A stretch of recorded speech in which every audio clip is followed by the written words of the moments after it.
Assalamualaikum warahmatullahi wabarakatuh. Halo anak-anak, bagaimana kabar kalian hari ini? Semoga sehat selalu dan tetap semangat ya. Pada kesempatan kali ini, kita akan melanjutkan materi pembelajaran di tema 3, peduli terhadap makhluk hidup, subtema 1, hewan dan tumbuhan di lingkungan rumahku. Simak videonya dengan baik ya.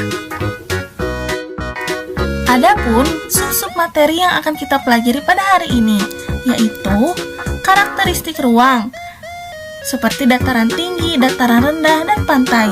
Kedua, hak dan kewajiban dalam memanfaatkan tumbuhan. Ketiga, seni rupa teknik tempel, yaitu kolase, mozaik, dan montase. Siapkan diri kalian untuk menyimak penjelasannya ya. Materi pertama yaitu karakteristik ruang, yang akan kita pelajari mengenai dataran tinggi, dataran rendah, dan pantai. Apa itu karakteristik ruang? Karakteristik ruang adalah ciri-ciri khusus dari suatu ruangan yang menjadi tempat tinggal makhluk hidup. Pada kali ini kita akan membahas 3 karakteristik ruang, yaitu dataran tinggi, dataran rendah, dan juga pantai. Dataran tinggi.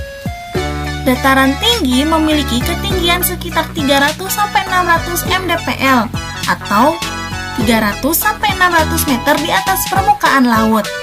Contoh dari dataran tinggi yaitu dataran tinggi Dieng, dataran tinggi Minahasa. Dataran tinggi biasanya daratan dengan udara yang relatif sejuk karena banyak pepohonan hijau yang tumbuh di sana. Di dataran tinggi, sumber daya alam yang tersedia diantaranya yaitu teh, kopi, coklat, dan lain-lain. Dataran tinggi biasanya dimanfaatkan untuk tempat peristirahatan, objek wisata, permukiman, usaha perkebunan, dan usaha peternakan. Mata pencaharian masyarakat di dataran tinggi pada umumnya yaitu berkebun dan beternak. Kedua yaitu dataran rendah.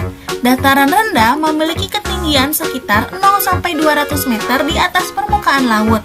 Contoh dataran rendah yaitu kota Surabaya dan kota Jakarta. Dataran rendah merupakan daratan yang relatif datar. Sumber daya alam yang tersedia di dataran rendah diantaranya yaitu padi, kelapa, dan tebu. Dataran rendah sering dimanfaatkan oleh masyarakat sebagai tempat permukiman, lahan pertanian, peternakan, kawasan perkantoran, dan kawasan industri. Mata pencaharian penduduk di dataran rendah pada umumnya yaitu berkebun, beternak, pekerja kantoran, dan pekerja pabrik.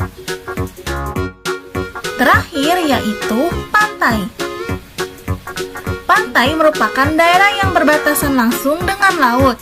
Contohnya Pantai Kuta, Pantai Karangkritis, Pantai Pangandaran. Pantai merupakan daratan dengan udara yang relatif panas. Di pantai, sumber daya alam yang tersedia diantaranya kelapa, berbagai jenis ikan.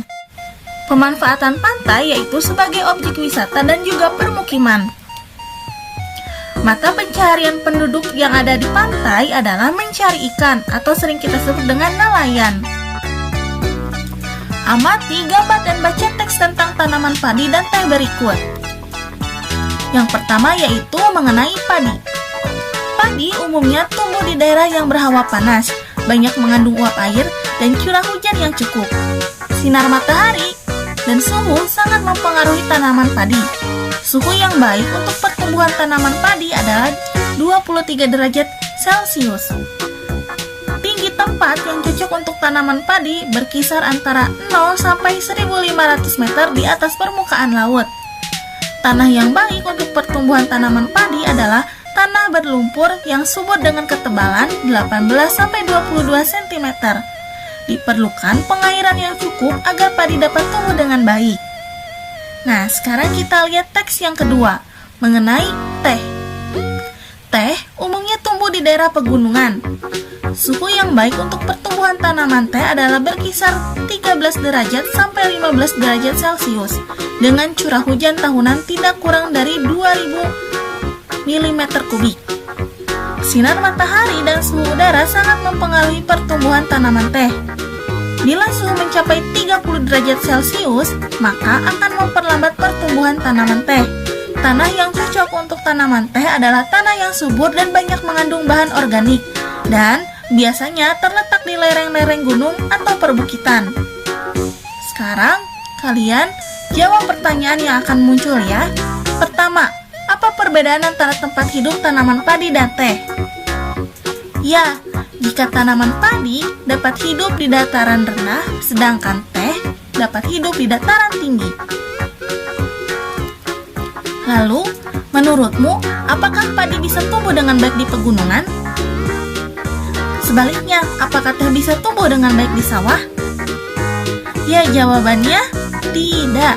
Padi tidak akan bisa tumbuh dengan baik di daerah pegunungan, dikarenakan padi dapat tumbuh di daerah yang berhawa panas dan mengandung uap air yang tinggi serta curah hujan yang cukup. Begitupun dengan teh. Teh tidak bisa hidup di dataran rendah, karena teh umumnya tumbuh di daerah pegunungan dengan suhu udara yang sangat dingin dan memiliki curah hujan tahunan tidak kurang dari 2000 mm kubik.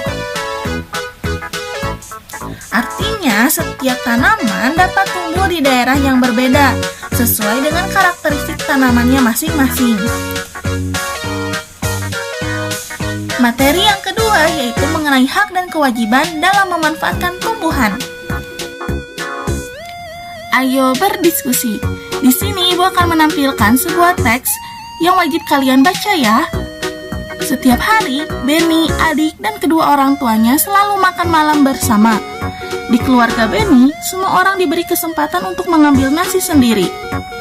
Ibu Benny selalu berpesan, ambil secukupnya. Adik Benny sering tidak menghabiskan nasinya. Alasannya karena ia sudah kenyang. Seringkali ibu mengingatkannya, namun adik Benny belum juga mau menghabiskannya. Berbeda dengan adiknya, Benny selalu menghabiskan makanannya. Dia selalu mengambil secukupnya. Di sini ibu akan menampilkan beberapa pertanyaan. Kalian jawab dengan baik ya. Manakah yang menurutmu telah bersikap bijak terhadap makanan? Benny atau adiknya?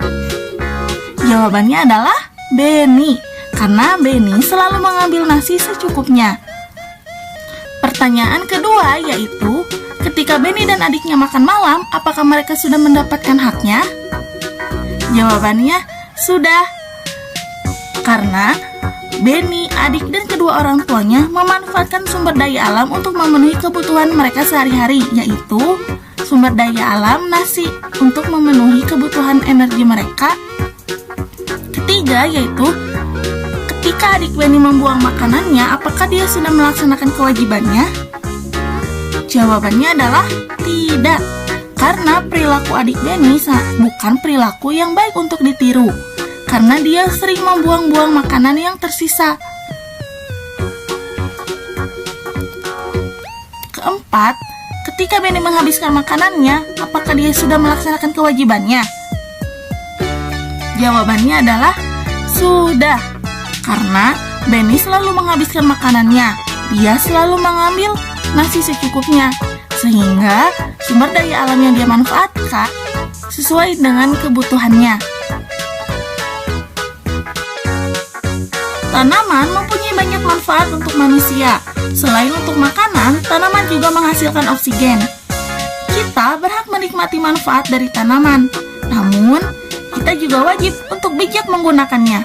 Salah satu cara bijak dalam menikmati manfaat dari tanaman adalah dengan tidak membuang-buang makanan. Bayangkan, kalau semua orang seperti adik Benny, berapa banyak nasi yang terbuang sia-sia setiap harinya? Berapa banyak sumber daya alam dan energi yang terbuang setiap harinya? Bagaimana dengan kamu? Sudahkah kamu memanfaatkan makananmu dengan baik? Nah, di sini ibu akan menjelaskan proses pengolahan beras sehingga menjadi nasi yang siap dimakan. Simak ulasan berikut ya. Proses budidaya tanaman padi dimulai dari dilakukannya pengolahan lahan agar lapisan tanah yang semula keras bisa menjadi gembur hingga melumpur. Proses ini dilakukan pada hari pertama hingga hari ke-20. Setelah itu dilakukan proses penanaman serta pemeliharaan yang dilakukan pada hari ke-21 hingga hari ke-30. Proses pemupukan harus dilakukan dengan seimbang, tentu harus disesuaikan dengan kebutuhan tanaman. Begitu juga proses pengendalian hama yang menjadi ujung tombak keberhasilan dari budidaya padi. Proses ketiga yaitu padi mulai berbiji. Hal ini terjadi pada hari ke-100. Keempat, pada hari ke-120, padi siap dipanen. Pemanenan padi dilakukan oleh para petani. Yang kelima yaitu hari ke-122, padi diambil dari sawah oleh para petani. Proses panen biasa dilakukan secara manual menggunakan sabit atau dengan mesin panen padi. Setelah itu, padi dijemur dan digiling. Pada proses ini, gabah dipisahkan dari tanaman padi dengan cara dipukul-pukul atau menggunakan mesin. Setelah itu, gabah dikeringkan dengan cara dijemur, lalu baru digiling untuk memisahkan sekam padi dari beras. Sampai di situ barulah jadi beras. Tapi masih ada beras merah. Jika ingin menjadi beras putih, bekatu juga harus ikut dihilangkan bersama sekam. Proses terakhir adalah dilakukannya pemutihan beras menggunakan bubuk glukosa atau bubuk talc. Setelah beras menjadi warna putih, beras siap dimakan. Bijak memanfaatkan tumbuhan berarti kita menghematnya, tidak membuang-buangnya, tidak mengambil secara berlebihan, dan tidak merusaknya. Ketika kita tidak memanfaatkan tumbuhan dengan baik, berarti kita sudah mengambil hak orang lain untuk menikmati lingkungan yang nyaman. Kita lanjut pada materi yang ketiga, yaitu seni rupa teknik tempel, yang akan dibahas mengenai kolase, mozaik, dan montase. Pertama yaitu karya seni kolase. Di kelas 2, kelas 3, kalian pernah membuat seni kolase. Masih ingat seni kolase itu apa? Kolase adalah karya seni rupa yang dibuat dengan menempelkan berbagai benda menjadi bentuk tertentu pada suatu bidang. Bahan-bahan untuk membuat kolase yaitu biji-bijian, daun kering, ranting, kain perca, koran bekas, kertas warna-warni. Sekarang, langkah-langkah untuk membuat seni kolase adalah: yang pertama, siapkan bahan. Kedua, buatlah sketsa gambar yang kamu sukai. Bisa bertemakan binatang, tumbuhan, dan lain sebagainya. Ketiga, aturlah daun-daun atau batang tumbuhan menjadi sketsa gambarmu. Keempat, perhatikan ukuran dan perpaduan warna serta bentuknya. Kelima, tempelkan daun atau batang tumbuhan kering pada kertas gambarmu dengan menggunakan lem. Tempel dengan rapi. Setelah proses penempelan selesai, pajanglah karya seni dari tumbuhan kering buatanmu. Sekarang kita lanjut pada seni teknik tempel yang kedua. Karya seni mozaik. Masih ingatkah kalian mengenai karya seni mozaik? Kalian tentu ingat kan, di kelas 1, 2, 3 kalian sering membuat karya seni mozaik. Mozaik adalah karya seni dekorasi yang dibuat dengan menyusun kepingan bahan dan ditempelkan dengan perekat. Bahan-bahan membuat mozaik adalah cangkang telur, kulit jagung, biji-bijian, kaca, keramik, genting, dan sebagainya. Adapun langkah-langkah untuk membuat seni mozaik adalah sebagai berikut. Pertama, gambar pola seekor hewan di kertas gambar. Kalian bisa menggambar dengan tema hewan, tumbuhan, atau yang lainnya. Kedua, berilah lem pada bidang gambar. Kemudian, tempelkan biji-bijian dengan rapi. Setelah menempelkan biji-bijian, perhatikan komposisi warnanya. Setelah dirasa cukup, kalian bisa memajang hasil karya kalian di kamar maupun di ruang tamu. Karya seni tempel yang ketiga yaitu karya seni montase. Contohnya adalah sebagai berikut. Masih ingatkah kalian mengenai montase?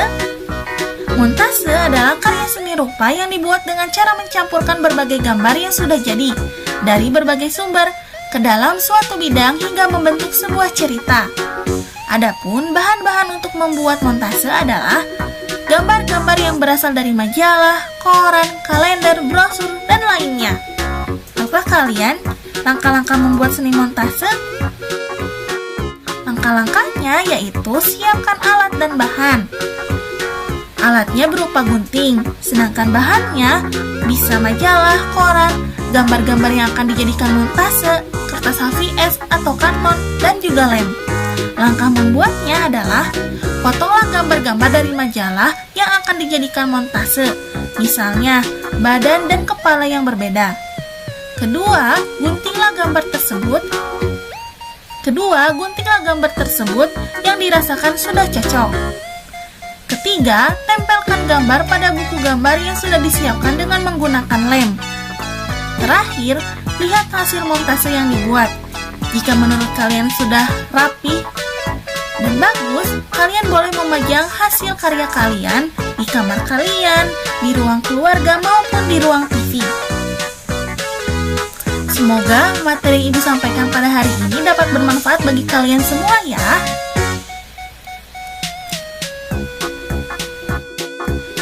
Sekian materi yang Ibu sampaikan, nantikan video materi selanjutnya ya. Mohon maaf bila ada kekurangan atau kekeliruan dalam menyampaikan materi. Terima kasih. Wassalamualaikum warahmatullahi wabarakatuh.